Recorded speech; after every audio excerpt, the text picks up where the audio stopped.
చలో అందరికీ ఐతారం శనార్థులలో మాస్మలల ముచ్చట్లకు స్వాగతం. వచ్చేసిండు మీ నర్సికాక. ఇక అరుచుకుందాం రారులు అయ్యాల్టి మోక రవయ్య ముద్దుల మామ నీకు రాసిస్తా ఏపీ మొత్తం అన్నట్టు జగనాలు నిన్ను నమ్ముకుంటే ఏమన్నా అర్థం పర్థం ఉన్నా అదే ఆఖరికి ఆడిపోరగాళ్ళకు కూడా అర్థమైంది జగన్ మామయ్య నువ్వు వస్తే ఏమవుతుంది అని. జగన్ మామయ్య ముచ్చట ఎట్లున్నదో గీ అమలక్కలు చెప్తున్నారు చూడు ముద్దుగా డ్యాన్సులు కట్టి జగన్ వస్తే ఏమేమి వస్తాయి, జగన్ వస్తే ఏమేమి పోతాయి, జగన్ వస్తే ఏమేమి ఉంటే జగన్ వస్తే ఏమేమి ఉండయి అని పూరాగా ఏపీ హాలత్ మొత్తం 4 ముక్కలలో చెప్పుకొచ్చిరి ఆడిపోరగాళ్ళు. ఎంత ముద్దుగా ఆడిపాడిరో చూడు ఒక పారి. జగరాలు ఇక నీ ముచ్చట అందరికి ఎరకైంది. నువ్వు అత్తే ఏమేముంటాయి, ఏమేం తీసేస్తావు, నువ్వు ఎట్లా చేస్తావు, నీ పాలన ఎంత చక్కగున్నది, నీ తుగ్లక్ పాలన మీద గీ పిలగాన్లకు మంచిగానే ఎరకైనట్టున్నది ఇన్నొద్దులల్లా. ఇక చేసినావు కదా చక్కదనల పాలన.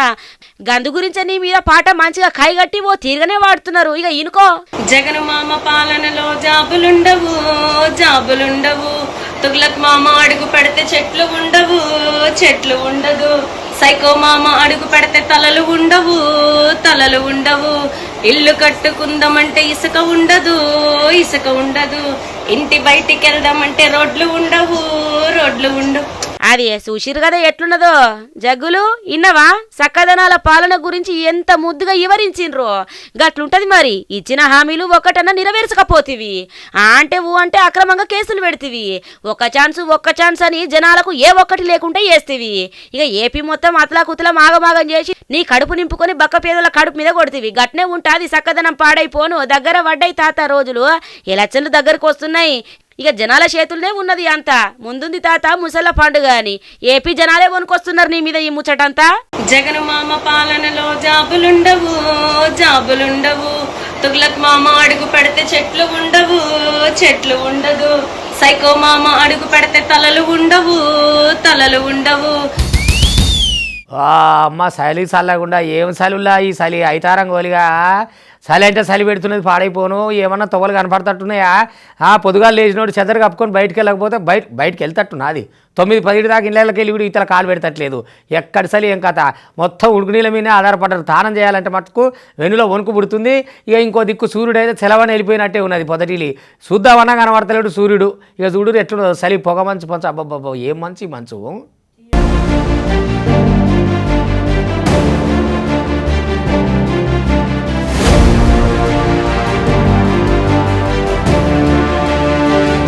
వాయమ్మని ఈసారి పాడైపోను బయటకు ఓవత్తలేదు కదా. ఇక తెల్లారినా పగటిలైనా రాత్రైనా ఒకటే తిరగ సలి. అబ్బా ఏది ముట్టుకున్నా ఇగము గంతగానం ఉన్నదన్నట్టు సలి. ఇక ముసలి ముడుగోళ్ళైతే గజగజ వణికిపోతున్నారు. చిన్న పిల్లగాండ్లైతే జర భద్రంగా ఉండాలనుల్లా. ఇక తెల్లారులు ఎత్తనేమో పొగ మంచు. ఇక బండ్లు పట్టుకొని దూరాలు పోయేటోళ్ళు అయితే భద్రంగానే ఉండాలా. ఇక ఈ పొగ మంచుతోటి అక్కడి నుంచి వచ్చేటోళ్ళు వీళ్ళకి తెలియదు, ఇక్కడ నుంచి పోయేటోళ్ళు వాళ్ళకి తెలియదు. చలి యుత్తనేమో గింతగానం ఉండబట్టే. ఇంకా జనవరి 1 నుంచి ఇంకా పెరిగే అవకాశమే ఉన్నది కానీ తగ్గేదైతే లేకపాయే. ఇక మొత్తం మీదనైతే చలి పూలయ్యే ఉన్నదనుకో రాదుర్రే. చలి పంజా జోరుగా ఇసురుతున్నది. ఏదేమున్నా భద్రం జర్రా.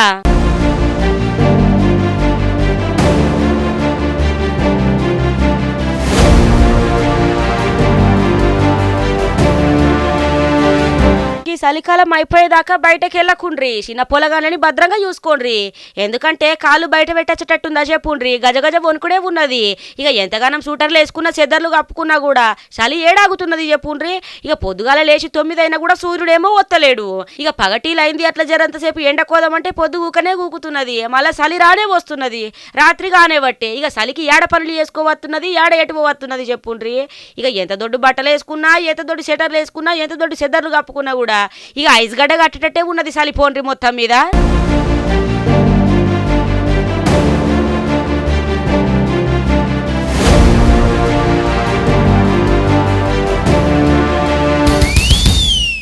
మొన్న తిరుపతిలో ఏమైంది? పొలని చిరుతపులి తినే కదా.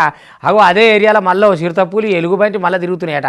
కెమెరాలు కనపడతాలకు వాళ్ళు జాగ్రత్త చేసిరు కదా ఇప్పటికే. మళ్ళీ దగ్గర తిరుగుతున్నాయి కదా. మనుషులకు అలవాటైనాయా ఎట్లా అని ఇక అధికారులు అప్రమత్తం అవుతున్నారట. ఎందుకంటే కాలినడకన వచ్చేటోళ్ళకు ఇక కాలయముడైనట్టే కదా. అది కాసింత బాధ ఉంటుందా చెప్పురి. అందుకనే భయంతో బిక్కు అంటున్నట. ఇక అయినా మేము గేట్లు పెట్టి భద్రం చేసినాం, మీరేం టెన్షన్ పడకూరని అధికారులు అంటున్నారు. కానీ ఏదన్నా పక్కపోతే ఇక మనసులో చంపే జంతువులు ఉన్నాయంటే ఎంత భయం ఉంటుంది. ఎట్లా తిరుగుతున్నాయి చూడు ఎలుగుబంటి చిరుతపులి.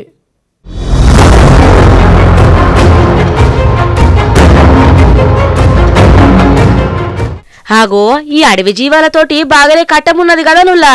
ఇక తిరుమల మల్లోత్యాప చిరుత కలకలని రేపింది. చిరుతపులు ఒకటే కాదు ఎలుగుబంటి కూడా తిరుగుతున్నదట. చిన్నారి లక్షిత మీద చిరుత దాడి చేసింది కదా, ఇక ప్రాంతానికి దగ్గరనే కెమెరా ట్రాప్ లో రికార్డ్ అయినాయట అగ్గి చిరుత ఎలుగుబంట్లు. ఇక డిసెంబర్ 13, 26 తేదీలల్లా కెమెరా ట్రాప్స్ లో రికార్డ్ అయినట్టు గుర్తించిండ్రు. ఇక వన్యమృగాల సంచారంతో నడకదారి భక్తుల భద్రత మీద ఎప్పటికప్పుడు అప్రమత్తంగా ఉన్నరులా.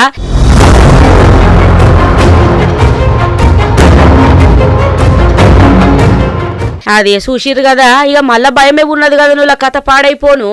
ఇక ఎట్లా జనాలు పోతున్నారు కదా అని చెప్పి మళ్ళా వచ్చినట్టున్నాయి. ఇక గాపొద్దు నుంచి వెళ్ళి భక్తులంతా ఎంతగానో భయపడుతున్నారో పోయేటోళ్ళు. ఎందుకంటే చిన్న పిల్ల ప్రాణాలు ఎట్లా తీసిందో మనం కూడా చూసినాం కదా.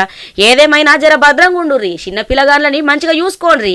ఇక రాత్రిలు గడి దిక్కు పోకపోతేనే మంచిది. ఏదేమున్నా జర భద్రముల్లా.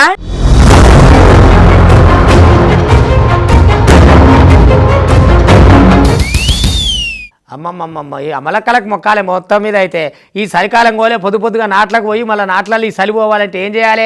ఇక వాళ్ళ పాటలు ఉంటాయి కదా, అందుకని వరిసేళ్ళ పాటలు అందుకున్నారు అనుకో. రాత్రి జోరు మీద పాట అందుకుంటే పాట పని ఇంకా మంచిగా నడుచుకుంటూ పోతుంది కదా. ఇక ఓ దిక్కు పాట ఓ దిక్కు నాటు, పావు దిక్కు పాట ఓ దిక్కు నాటు అన్నట్టుగా. ఇక నాటేసుకుంటేనే పాట వేసుకుంటే ఎట్లుంటుంది చూడురి.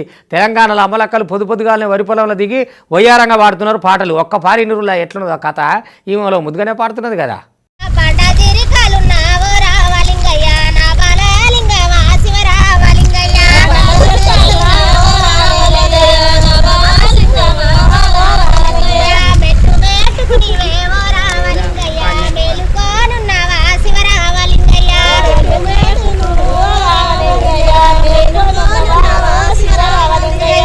అబ్బా ఎంత ముద్దుగా వాడుతున్నారమ్మా పాటలు. ఊర్లలో పోతే ఆ వాతావరణమే వేరుంటది. ఎందుకంటే మంచిగా ఒరినట్లు వేసుకుంటూ వంగి పాటలు పాడితే ఎంత ముద్దుగుంటది చెప్పుండ్రి. ఇక చలికాలం గోలిగే పొద్దుగాల పని అలసట ఏం తెలకుంటా ఇక ఈ అక్కలు ఎంత ముద్దుగా పాట పాడుతున్నారో చూడుండ్రి.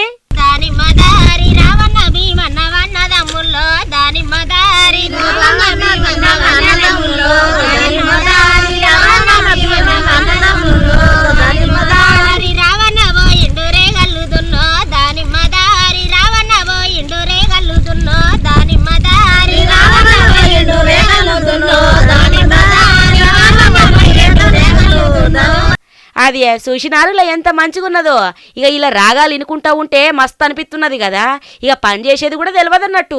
మరి పొద్దుందాకా కట్టబడాలంటే ఎట్లుంటది చెప్పుర్రి. ఇక వంగి నాట్లేయాలంటే నడుములు టింగుమంటాయి. అటు పని చేసినట్టు తెలియదు, ఇటు మంచిగా పాటలు పాడుకుంటా ఉంటే ఆటలు అన్నట్టే అనిపిస్తుంది. ఇక మొత్తానికైతే మస్తు ముద్దుగా వాడిండ్రు ఇలా పాటలు అయితే అమ్మలు. ఇక ఊర్లల్లో నాట్లేయం ఇంటనే ఉంటారు కదా పాటలు కూడా మీరు. ఇక చలికాలం గోలిగా మస్తు ముద్దుగా వాడుకుంటా పని అయితే జోరుగానే చేసుకున్నారు. ఇక నారుమల్ల దిగి పాట పాడుతూ ఉంటే అందరు తీరుగా అరసబట్టి ఇక కోరస్ కూడా జోరుగానే వాడిండ్రు. ఇక పట్నంలో అయితే దొరకదు గాని పల్లెటూర్లలో నెగ్గిసొంటి చూడాలంటే ఇక గమ్మత్తు పాటలు ఓ తీరుగానే అని అనుకోరాదుర్రి. మస్తు ముద్దుగున్నాయి కదా. ఇక మీరు కూడా చూస్తారని అందుకే పట్టుకొచ్చిన.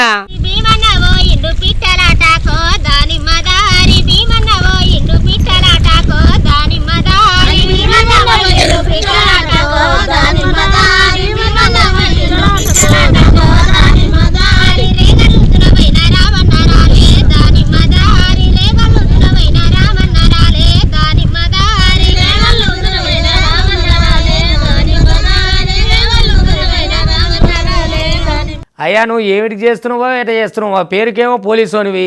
పోలీసోడు అంటే నలుగురికి ఆదర్శంగా ఉండాలి. కానీ ఇట్లా ఇంట్లో మరి ఇవి లేవు అవి లేవు అని అడిగినందుకు భార్యని ఇయ్యర కొట్టి రాడుతోటి కొట్టి అవతలికి పోతే ఎట్లన్నట్టు. చూసేందుకు ముద్దుగా చిన్నపోరడు ఉండే గింత జవడం అనులా పాపం ఆమె దవాఖానలో పడ్డది. ఇయ్యర దంచినట. ఏదైనా పంచాయతీ ఉంటే మాట్లాడుకోవాలి. జనమే పంచాయతీ ఉంటే మీ దగ్గరకు వస్తారు, మీరు జనానికి అండగుండే పోలీసులే. ఇక ఇట్లా ఇగరం తప్పిన చేతలు చేస్తే ఏమైనా ఉంటుందా? సంసారాలు ఇచ్చకపోయినట్టే కదా. ఇక చూడురులా ఎట్లా కొట్టిండో గీవని పాపం. ఇక ఆమె పాపం భార్య బాధితురాలు ఉన్నట్టున్నది కదా, చెప్పుకొస్తున్నది ఆమె ముచ్చటంతా.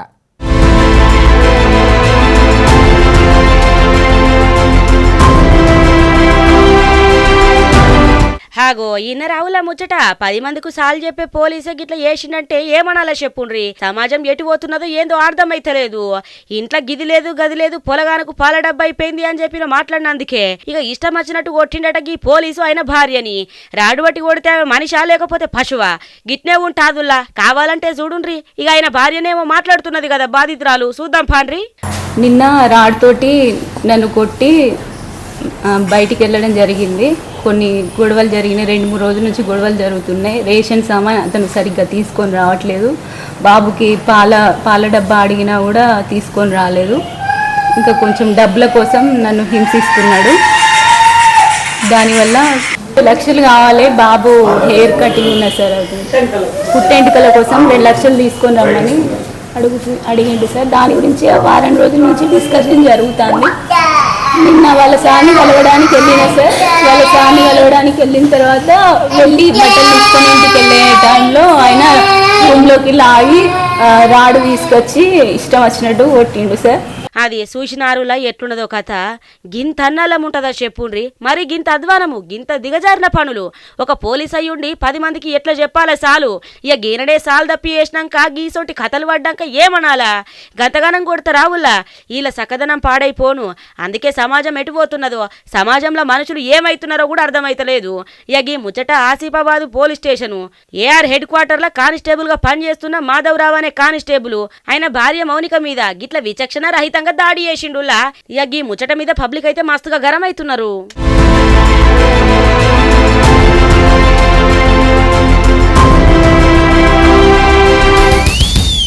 వామో ఎక్కడికి వెళ్ళి వచ్చి పాడైంది ఇది. ఇక పొద్దు 2 ఏళ్ళు జనాన్ని ఏమన్నా ఇంట్లోకి వెళ్ళి బయట పెట్టనిచ్చింది ఆ కరోనా. ఇక మళ్ళీ కలకలం రేపుతున్నది. అటు ఆంధ్రాలో ఒక్కరిద్దరు చచ్చిపోయారు, ఇటు హైదరాబాద్కి రానే వచ్చింది, అటు కేరళ అల్లుకుంటూనే ఉంది. మరి ఏందో ఏమో మళ్ళీ దేశమంతా లేస్తుంది. ఈ కంపు ఎట్లా భయపడుతుంది ఇప్పటికే అని. అటమైన కరోనా రోగం పాడైపోను, మళ్ళీ జరిగిందేమో దీని ముదనష్టం అయిపోను.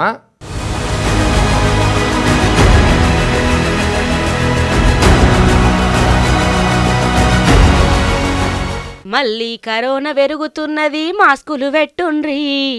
మళ్ళీ కరోనా పెరుగుతున్నది, శానిటైజర్లు కొట్టుండ్రి. లేకపోతే గా పొద్దైనట్టు ఆగమ్మైతాదో కరోనా వచ్చింది ఇనుకోండ్రి. అవు మరి మళ్ళొచ్చి పడైందుల్లా దిక్కుమల్ల కరోనా. రోజు రోజుకి ఇంత పెరుగుతుంది కానీ తగ్గుడైతే లేకపోయే. రూపాలు మార్చుకొని రావట్టే మళ్ళా కొత్త వేరియంట్ వచ్చి పడ్డదుల్లా. ఇక కాలాలు కూడా వేస్తున్నారు ఈ దిక్కుమల్ల కరోనా తోటి. ఏదేమైనా దూరంగా ఉంటేనే మంచుకుంటది, లేకపోతే గంతే. ఇక చూడుండ్రి ఎట్లున్నదో కరోనా కథ.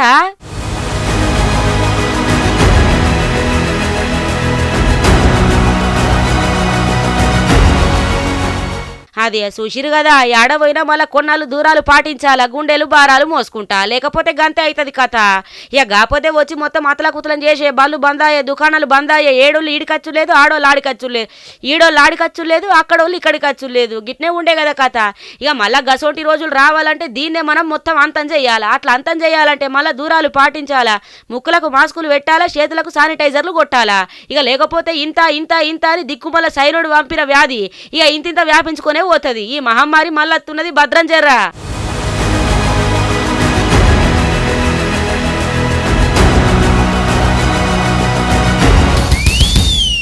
చెప్తింగానులా ఇయ్యాల రేపట్ల దేని గురించి చెప్పుకున్నా, చలి గురించి చెప్పుకున్నా, పులి గురించి చెప్పుకున్నా భయపడతట్లేదు. కానీ ధరల గురించి చెప్పుకునే మటుకు దడబుడుతున్నదిలా. వామ్మో వామ్మో వామ్మో ఏమి ధరలే మా ఈ ధరలు పాడైపోను. ఇక మన చెప్తే అదే చుట్టం వస్తుండమ్మా మా ఇంటికి, ఇంటి తాళమే చురకాలే పక్కింటికి అన్నట్టు ఏమి ధరలు వాళ్ళని చుట్టపోడు వస్తున్నట్టే. ఇక ఏమి లేదు, పడతట్టే కొడుతుంది మొత్తం మీద. అయితే 1000 రూపాయలు కిలో మటన్ అంటే యానికి తెచ్చి పెడతాను చెప్పురి. 200-300 దగ్గరికి వచ్చింది చికెను. ఇక కూరగాయలు ఏ కొనే తట్టలేవులా. 100 రూపాయలు పట్టకపోతే ఎవరిని వచ్చేటట్టు కూడా లేవు. 1000 రూపాయలు పట్టకపోతే సగం వారానికి కూడా వస్తలేవులా. అగో గంత ధరలు పెరిగినాయి. సామాన్యుల పరిస్థితి ఏందో మరి ఏం కథో. ఇక ధరలు ఎట్లా తగ్గాలనో ఎవరు తెచ్చుతారో ఏందో తెలుస్తలేదు. కానీ ఈ భూముల రేట్లు పెరిగి పాడైనాయి కదా. ఇక కూరగాయలు పిరమైపోయినాయి. అగో గదే కథ.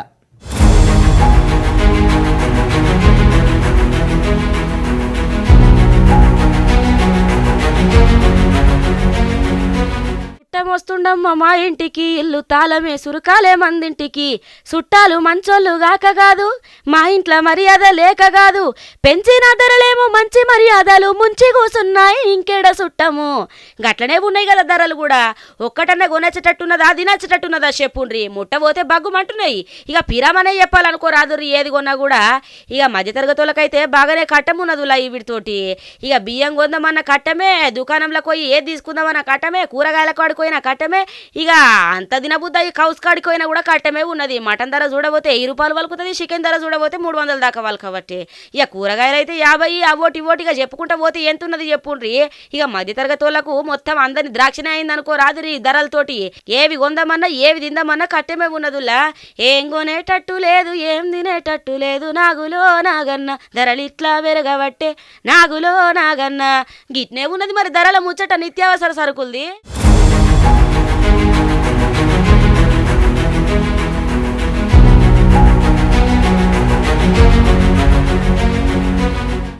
ఇక గివన్నట్టు వాటి టీవీ5 సమర్పించు మాస్ మలన ముచ్చట్లు చూస్తూనే ఉంటుంది. మళ్ళీ రేపు ఇది వరదాకా మీ టీవీ5 ఇగుంటా.